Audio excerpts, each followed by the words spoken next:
Apakah Pilpres 2024 akan diulang pasca adanya putusan Mahkamah Konstitusi?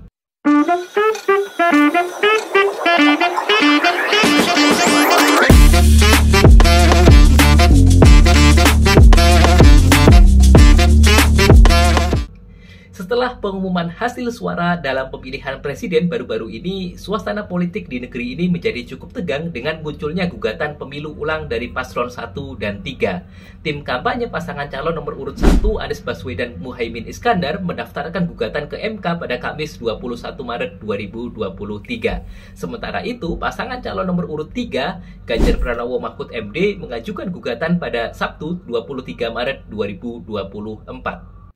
Dalam gugatan mereka ke Mahkamah Konstitusi, paslon 1 dan 3 menyoroti 3 isu utama. Pertama, mereka menuduh ketidaksiapan pencawapresan dari salah satu kandidat, yakni Gibran. Mereka menyatakan bahwa pencalonan Gibran diwarnai oleh pelanggaran etik berat, terutama saat paman Gibran, Anwar Usman, yang saat itu menjabat sebagai Ketua MK, terbukti melanggar etika berat dalam memutuskan perkara syarat usia minimal cawapres.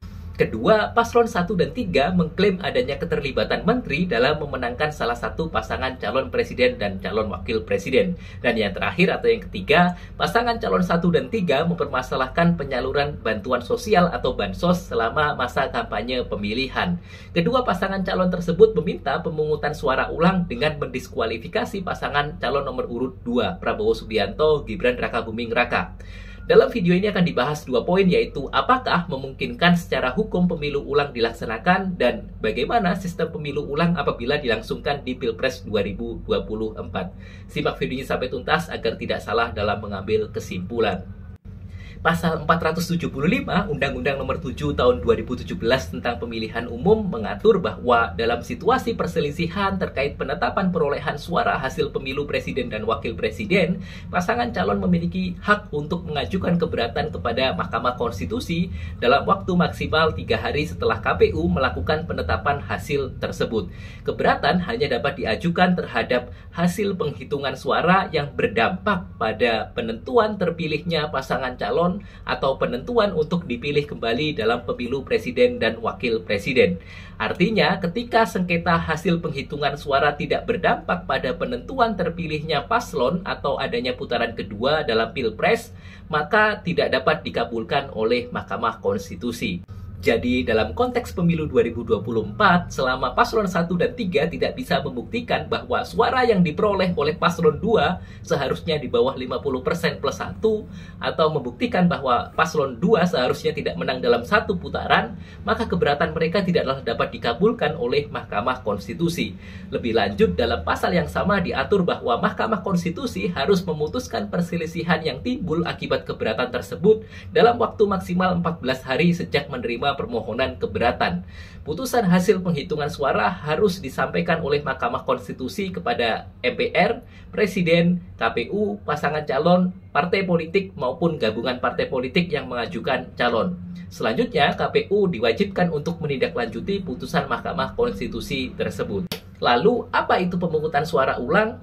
Pemungutan suara ulang atau PSU adalah proses pengulangan pemungutan suara atau penghitungan suara di tempat pemungutan suara atau TPS. Peraturan terkait pemungutan suara ulang atau PSU diatur dalam Undang-Undang Nomor 7 Tahun 2017 tentang Pemilihan Umum. Pasal 372 ayat 2 Undang-Undang tersebut menyatakan beberapa kondisi yang mewajibkan dilaksanakannya PSU, seperti terjadinya keadaan di TPS yang mengakibatkan surat suara tidak sah atau prosedur penghitungan suara tidak dilakukan secara benar.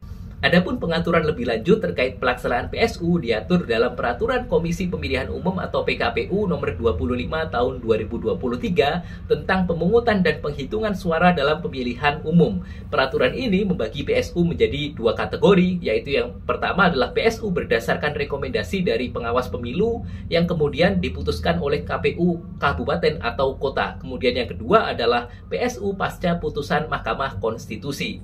Jadi menurut ketentuan tersebut, PSU bisa dilaksanakan berdasarkan putusan dari Mahkamah Konstitusi. Kalau ternyata MK memutuskan untuk dilakukan pemungutan suara ulang, maka KPU harus melaksanakan pemungutan suara ulang.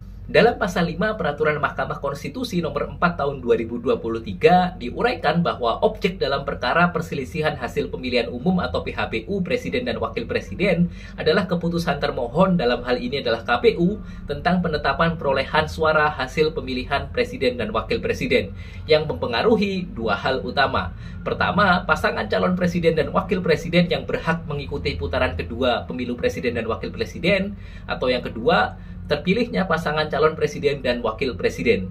Dari ketentuan tersebut jelas ya bahwa permohonan keberatan hanya dapat diajukan oleh pemohon jika kesalahan dalam penghitungan suara yang ditetapkan oleh termohon atau KPU berpotensi mempengaruhi posisi pihak pemohon sebagai pasangan calon.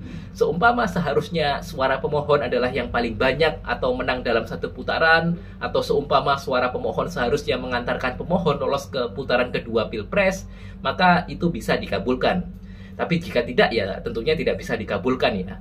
Dengan kata lain, jika objek perselisihan yang diajukan oleh pemohon tidak berdampak pada posisi pihak pemohon sebagai pemenang Pilpres atau lolos putaran kedua Pilpres, maka pemohon keberatan tersebut tidak dapat diterima. Jadi pada prinsipnya sama seperti yang telah saya sebutkan di awal ya, ada di pasal 475 ayat 2 Undang-Undang Pemilu. Lalu bagaimana sistem pemilu ulang apabila dilangsungkan di Pilpres 2024? Dalam sistem pemilu ulang yang dilangsungkan di Pilpres 2024, prosedur dan tahapan yang harus diikuti telah diatur secara rinci dalam Peraturan Komisi Pemilihan Umum atau PKPU nomor 25 tahun 2023 tentang pemungutan dan penghitungan suara dalam pemilihan umum. Pasal 93 mengatur prosedur pelaksanaan pemungutan suara ulang ditetapkan oleh KPU pasca putusan Mahkamah Konstitusi. Dalam hal ini, KPU bertanggung jawab untuk menyusun jadwal pelaksanaan pemungutan suara ulang dan merencanakan anggaran yang dibutuhkan dengan memperhatikan putusan Mahkamah Konstitusi. Jadwal tersebut ditetapkan melalui keputusan KPU, sedangkan alur pemungutan suara ulang ditetapkan dalam keputusan KPU. Pasal 94 juga menegaskan bahwa pemungutan suara ulang pasca putusan Mahkamah Konstitusi dilaksanakan pada hari kerja, hari libur, atau hari yang diliburkan. KPU kabupaten atau kota memiliki kewajiban untuk memberitahukan kepada pihak terkait agar memberikan kesempatan kepada pemilih untuk menggunakan hak pilih dalam pemungutan suara ulang. Kemudian dalam pasal 98 juga diatur bahwa tidak dilakukan kampanye dalam pelaksanaan pemungutan suara ulang di TPS pasca putusan Mahkamah Konstitusi. Well, gimana pendapat kalian? Apakah MK akan mengabulkan permohonan dari paslon 1 dan 3 untuk dilaksanakan pemilu ulang? Tulis pendapat kalian di kolom komentar ya.